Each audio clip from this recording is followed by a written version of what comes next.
Hello class and students, कैसे हैं आप सब। आई होप आप सब बढ़िया होंगे। जैसे कि आपको पता ही है, आपके PT1 एग्जाम चल रहे हैं और आपको स्कूल में इस टाइम सबसे ज्यादा जरूरत है रिवीजन की। और रिवीजन का सबसे बेहतर तरीका है कि हम किसी भी क्वेश्चन पेपर को सोल्व करें, चाहे पैरेलल स्कूल में चल रहा हो या प्रीवियस ईयर क्वेश्चन पेपर हो, किसी भी मेंटर के साथ। क्योंकि इससे हमारे पास 3 चीजें क्लियर होती है। हमारी 3 चीजें कौन सी क्लियर होती है? हमारा रिविजन होता है, हमारे कॉन्सेप्ट्स क्लियर होते हैं, जो सबसे इंपॉर्टेंट कॉन्सेप्ट्स होते हैं, क्योंकि पेपर ये अपने आप में इटसेल्फ पेपर है। एंड हमारी अप्रोच पता चलती है, और अप्रोच हमें लास्ट मोमेंट पर रिवाइज करनी चाहिए। रिवीजन हमारा क्वेश्चंस का हो जाएगा। और इसी के साथ आइए बिना टाइम वेस्ट किए स्टार्ट करते हैं अपना क्लास 7th का AI का क्वेश्चन पेपर। ये आपका सिर्फ 20 नंबर का क्वेश्चन पेपर है, जिसमें स्टार्टिंग में आपके मल्टीपल चॉइस क्वेश्चन है, देन आपके कुछ क्वेश्चन होंगे जो फिल इन द ब्लैंक्स हैं, and answer the following question होंगे, 2-2 नंबर के 5 क्वेश्चन। बिना टाइम वेस्ट किए आइए क्वेश्चन पेपर सोल्व करते हैं। Welcome to concept wise YouTube channel. आपका फर्स्ट क्वेश्चन कहता है, what does NLP stand for. देखो, NLP बहुत इंपॉर्टेंट रोल प्ले करती है आपके क्वेश्चन पेपर में, 100% आएगी। अब ये स्टैंड फॉर 1 नंबर के लिए तो इसकी फुल फॉर्म आएगी, लेकिन इसका काम और ये कितनी इंपॉर्टेंट रोल प्ले करती है उसका क्वेश्चन 5 नंबर 3 नंबर का आ सकता है। तो आपको बेसिक नॉलेज होनी चाहिए अपने NLP के बारे में। तो NLP stands for natural language processing. देखो, ये एक ऐसी लैंग्वेज है जो प्रोसेसर में काम आती है। ठीक है, NLP कौन सी है? Natural language processing. ये इसकी ऑप्शन बी बिल्कुल सही होगा आपका, neural learning processing. C natural language programming. D network language protocol. ये आंसर्स नहीं होंगे, आपका ऑप्शन बी सही होगा, नेचुरल लैंग्वेज प्रोसेसिंग। क्यों? अब ये एक फील्ड ऑफ कंप्यूटर है, कंप्यूटर साइंस का, जिसमें आर्टिफिशियल इंटेलिजेंस का, that focuses on enabling computer to understand, interpret.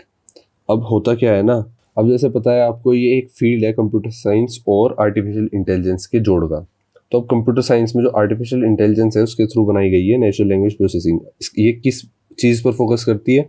आपकी जो कंप्यूटर के अंदर आपकी भाषा है उसको ये इनेबल करती है। ठीक है, कंप्यूटर जिसको समझ सके, जो आपकी भाषा है वो कंप्यूटर के साथ लिंक कराती है। ठीक है, वो समझ सकता है आपकी भाषा को सिर्फ इसी वजह से। शुरुआती दौर में इसने एक ब्रिज क्रिएट किया था, गैप का। शुरुआती दौर में इसने एक ब्रिज क्रिएट किया था जो ह्यूमन और कंप्यूटर्स के बीच में गैप था, उसके बीच में कम्युनिकेशन कराती थी। ठीक है, उसी को नेचुरल लैंग्वेज प्रोसेसिंग कहते हैं। मैंने आपको बताया कि इसका वर्क क्या है। आइए आगे चल के जब इसका क्वेश्चन सामने आएगा तो हम इसका कंप्लीट आंसर और एक्सप्लेनेशन देखेंगे। क्वेश्चन नंबर 2 कहता है, what is a common application of computer vision in smartphones. तो कॉमन एप्लीकेशन क्या है कंप्यूटर विजन की? कंप्यूटर विजन बेसिकली, तो आपका जो स्क्रीन लॉक होता है वो कैसे काम करता है? वो काम करता है कंप्यूटर विजन टेक्नोलॉजी पर ही, और उसी की एक एप्लीकेशन है फेस लॉक। तो ऑप्शन बी बिल्कुल सही होगा, face lock. Option A chatbots नहीं, चैटबॉट्स बेसिकली वो AI मॉडल्स होते हैं जो आपको रिप्लाई या आपसे कम्युनिकेट करते हैं ऑन द बेसिस ऑफ जो उनके ऊपर कोड लिखे गए हैं।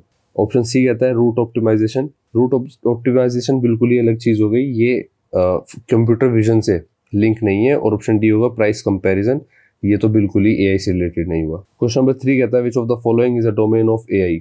तो देखो, AI के 3 डोमेन है, उन 3 डोमेन को लिख लेते हैं।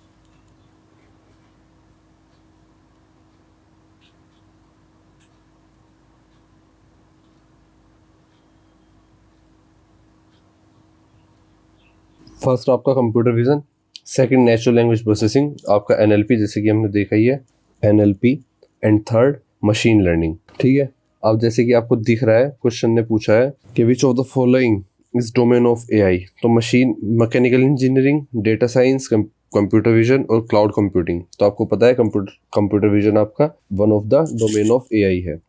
नेक्स्ट क्वेश्चन की तरफ बढ़ते हैं। Question number 4, which of these is an example of speech recognition. तो स्पीच रिकॉग्निशन में जिसमें आपकी भाषा सामने कंप्यूटर समझ सके। क्वेश्चन नंबर 4 पूछता है आपसे, which of these is an example of speech recognization. आपके ऑप्शन ए है Tesla, B Google Translate, C Siri और डी उबर। अब देखो, उबर और टेस्ला ये तो ऐसी कंपनीज हैं जो AI बेस्ड कार्स बनाती हैं और अपनी बाकी कंपनी चलाती है। अब आते हैं उन टेक्नोलॉजी पर जिसकी बात की गई है कि स्पीच रिकॉग्निशन का एग्जांपल कौन सा है, आपका गूगल ट्रांसलेट या सीरी। अब देखो, गूगल ट्रांसलेट में हम टाइप या टेक्स्ट भेज कर भी अपना काम कर सकते हैं, और वो इस मॉडल पर बेस नहीं बना होता कि वो स्पीच रिकॉग्नाइज करे। लेकिन सीरी पर्टिकुलर इसी मॉडल पर बना होता है जिससे कि वो आपकी स्पीच रिकॉग्नाइज कर सके। तो ऑप्शन सी बिल्कुल सही होगा, सीरी। नेक्स्ट क्वेश्चन कहता है, what is an application of NLP on Gmail. तो आपको पता है NLP हमने पढ़ा अभी, NLP on Gmail, application of NLP on Gmail क्या होगा? तो बेसिकली जीमेल में NLP की काफ़ी सारी एप्लीकेशंस है, but one of the major application जो है जिसकी बात की गई है वो एप्लीकेशन होगी आपकी ईमेल फिल्ट्रेशन की और क्लासिफिकेशन की। आपको पता होगा जीमेल में काफ़ी सारे ऑप्शंस आते हैं आपके पास, जैसे कि प्राइमरी, सोशल, और आप टेक्स्ट लिखते हो तो जो भी मेल आते हैं उनको रिकॉग्नाइज करके आपकी स्पीच को वो एज अ कैटेगरी बांट देता है। जीमेल पर जितनी भी कैटेगरीज होती हैं वो किसके द्वारा बांटी गई होती है? सिर्फ एनएलपी के द्वारा वो कैटेगराइज की गई होती है। और इसी कैटेगराइज करने को हमारी एनएलपी अपनी एल्गोरिथम से समझ जाती है और अपने स्मार्ट आंसर्स रिप्लाई भी कर सकती है। और इसी पर बेस्ड है आपकी ये टेक्नोलॉजी एनएलपी जो जीमेल में वर्क करती है। तो हमारे ऑप्शंस क्या है? Route optimization, B email filters, C NLP और डी फेस लॉक। तो ऑप्शन बी बिल्कुल सही होगा, ईमेल फिल्टर्स। आइए नेक्स्ट क्वेश्चन की तरफ बढ़ते हैं। हमारे पास फिल इन द ब्लैंक्स है। AI is the creation of machines that can mimic blank capabilities such as learning, reasoning and problem solving. तो आपको पता है ये एआई ऐसा है जो ह्यूमन कैपेबिलिटीज को मिमिक करता है। तो ऑप्शन सही है, यहाँ पर जो ह्यूमन लिखा है ये बिल्कुल सही है। इसी के साथ नेक्स्ट क्वेश्चन की तरफ बढ़ता है। Question number 2, the three main domain of AI are data science, computer vision and NLP. जैसे कि मैं आपको बता चुका हूँ, 3 मेन डोमेन कौन से हैं? Data science, computer vision and NLP. Next question तो बढ़ता है। Question number 3, NLP is essential for smart virtual assistants like dash and Alexa. अब देखो, आपको पता है कि एनएलपी जो है वो आपकी भाषा को समझाकर कंप्यूटर को बताता है। वो इसी काम में आता है कि आपके और कंप्यूटर के बीच में लिंक क्रिएट करे, वो ब्रिज बनाता है जिससे कि आप कम्युनिकेट कर पाते हो। तो आपकी लैंग्वेज आपको समझ में आए, कंप्यूटर के लिए वो जनरेट भी करता है। और वो किस में जनरेट करेगा? एलेक्सा और सिरी जैसे कंप्यूटर्स में या टेक्नोलॉजीज में, या कह लो आपके इन सॉफ्टवेयर्स में डेवलप करेगा। तो यहाँ पर एलेक्सा पहले से गिवन है, तो आपका आंसर हो जाएगा सिरी। क्वेश्चन नंबर 4 पर चलते हैं। Face lock in smartphone is an application of. तो आपको पता है face lock in smartphones is an application of facial recognition technology, जैसे कि हमने पहले भी जिक्र किया। तो ये टेक्नोलॉजी किस पर बेस्ड है? ये subset of computer vision and artificial intelligence है, ठीक है। और ये एआई एल्गोरिथम को यूज करके ये आइडेंटिफाई करती है और authenticate individuals based on their unique facial features. तो हर किसी के अपने इंडिविजुअल फेशियल फीचर्स होते हैं, जैसे सबके फिंगरप्रिंट्स अलग होते हैं, तो उसको रिकॉग्नाइज करके ये आइडेंटिफाई करती है कि कौन सामने वाला पर्सन कौन है। और उसको जानने के लिए इस टेक्नोलॉजी को किस बेस पर बनाया गया है? आर्टिफिशियल इंटेलिजेंस बेस पर बनाया गया है। तो ये कौन सी टेक्नोलॉजी है? Facial recognition. तो आपका आंसर होगा, ये फेस लॉक गलत लिखा हुआ है, आपका आंसर होगा फेशियल रिकॉग्निशन, ठीक है। क्वेश्चन नंबर 5 पे चलते हैं। Machine learning algorithms are used in dash to analyse large data sets.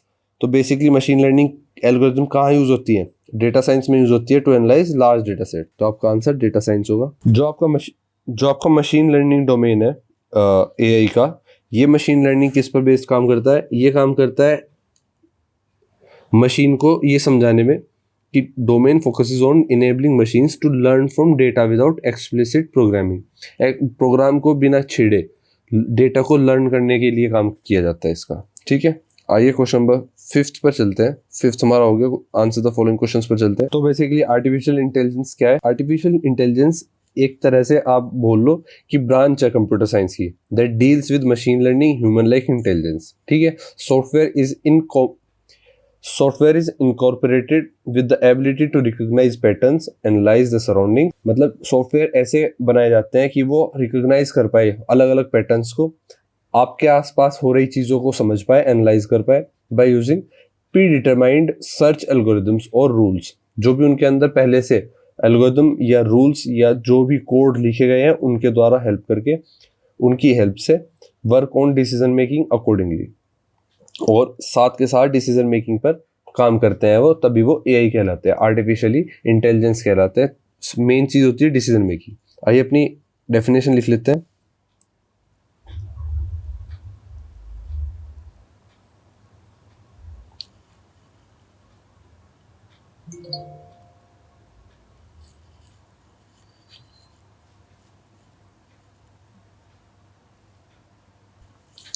तो ये आपका आंसर हो गया। Artificial intelligence is a wing of computer science that deals with machine learning like intelligence. Software is incorporated with the ability to recognize patterns, analyze the surroundings and work on decision making accordingly.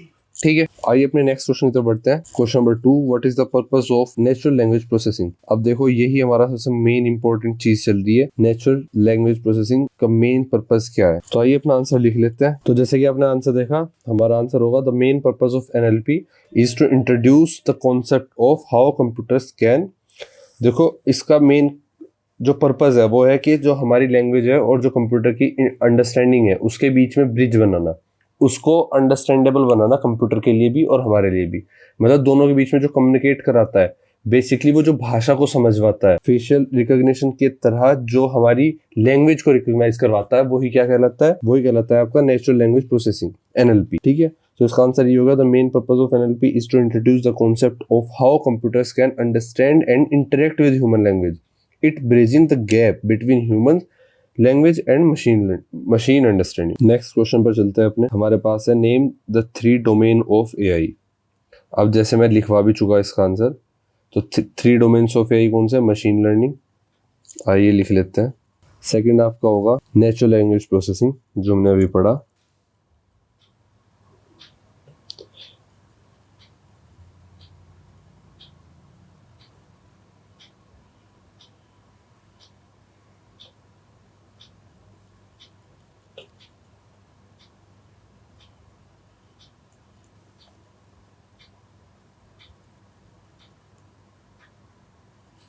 और third आपका होगा option 3, और third आपका होगा computer vision.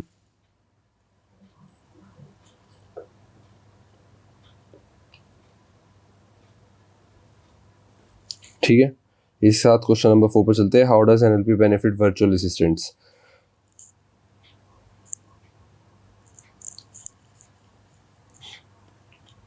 तो ये आपका answer हो गया कि NLP कैसे बेनिफिट करता है वर्चुअल असिस्टेंट को। अब वर्चुअल असिस्टेंट क्या होता है? बेसिकली जैसे सिरी होती है, एलेक्सा होती है, ये किस पर काम करती है? NLP पर ही काम करती है।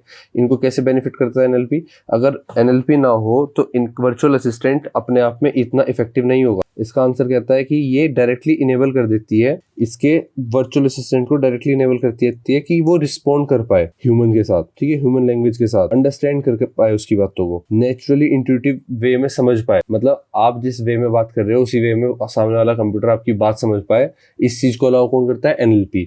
तो यही उसकी एक सिग्निफिकेंटली हेल्प हो गई। ठीक है, this allows virtual assistant to better understand user request. तो जो मैं कहना चाहता हूँ वो चीज़ सामने वाला कंप्यूटर, सिरी या कोई भी वर्चुअल असिस्टेंट समझ पाए, इस चीज़ को वो हेल्प करता है कि वो बेटर परफॉर्म कर पाए। Provide more accurate and relevant answers, provide more accurate and relevant answer. तो वो बात को समझ पाए और रिलेवेंट आंसर दे पाए। इस बात को कौन हेल्प करता है समझने के लिए?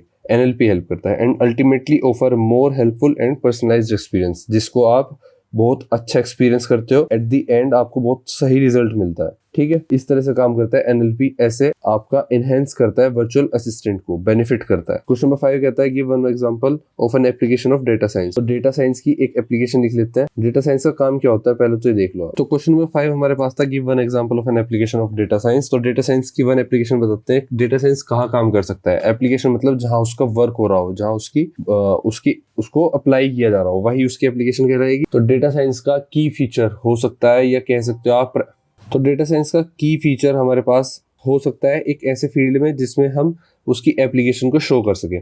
तो फील्ड ऑफ हेल्थ केयर, इसमें हम हेल्थ केयर के डिपार्टमेंट में हमने कई एग्जाम्पल ऐसे देखे हैं जहाँ पर डेटा साइंस को अप्लाई किया जा रहा है। तो एक एग्जाम्पल के तौर पर लेके चलेंगे कि key feature of data science in the field of health care where it is use to predict disease outbreaks, personalise treatment plans. तो इंसान के बिहेवियर, इंसान की दवाइयों, इंसान के जो प्री सिम्टम्स हैं और उसकी जितनी भी इंफॉर्मेशन डेटा गिवन है, उसके बिहाफ पर हमारे पास जो डेटा साइंस अवेलेबल होती है टेक्नोलॉजी, वो ये आउटब्रेक, ये डिजीज को प्रिडिक्ट करने में हेल्प करती है डॉक्टर्स की, कि उसको क्या डिजीज हो सकती है या क्या सिम्टम्स हो सकते हैं आने वाले टाइम में। ठीक है, और उसके हिसाब से दवाई इलाज चलता है। तो ये एक की फीचर हो जाएगा और ये एप्लीकेशन आपके सामने आएगी हेल्थ केयर डिपार्टमेंट में। और इसी तरह अलग अलग डिपार्टमेंट में हम एप्लीकेशंस देख सकते हैं डेटा साइंस की। ये बेसिकली होता है, एग्जाम्पल के तौर पे data science can analyse patient data to identify individuals at high risk for certain disease, allowing for early interventions and preventive measures. तो इसके साथ हमने क्वेश्चन नंबर 5 भी कंप्लीट कर लिया। आई होप आपको इस पेपर को सोल्व करने से थोड़ी बहुत हेल्प मिली होगी और आपको पेपर में भी इस तरह के क्वेश्चन आएंगे तो आप कर पाओगे। देखो, पेपर सोल्व करने का हमारा मेन मकसद ये नहीं है कि आपका पेपर सेम आ जाए। पेपर सोल्व करने का मेन मोटिव ये है कि हमारा रिवीजन हो, हमारे कॉन्सेप्ट्स क्लियर हो जाए जो मोस्ट इंपॉर्टेंट कॉन्सेप्ट्स हैं, और लास्ट में हमारा अप्रोच हमें समझ में आ जाए, पेपर को सोल्व कैसे करना है। अब इन 3 चीज़ों को सोल्व करने के बाद पेपर किसी भी तरह का आएगा तो आप क्वेश्चन पेपर सोल्व कर पाओगे। आपका कॉन्फिडेंस बिल्ड होता है, कॉन्फिडेंस बिल्ड होने से आपको आप पेपर में बेटर परफॉर्म कर पाते हो, और यही हमारा मेन मकसद है। ठीक है, मिलते हैं आपसे नेक्स्ट वीडियो में आप ही की क्लास के क्वेश्चन पेपर को सोल्व करते हुए। तब तक वीडियो आपको हेल्पफुल लगी, वीडियो को लाइक करो, शेयर करो, और अपने दोस्तों में शेयर करके वीडियो को सब्सक्राइब करो। मिलते हैं नेक्स्ट वीडियो में, तब तक के लिए बाय।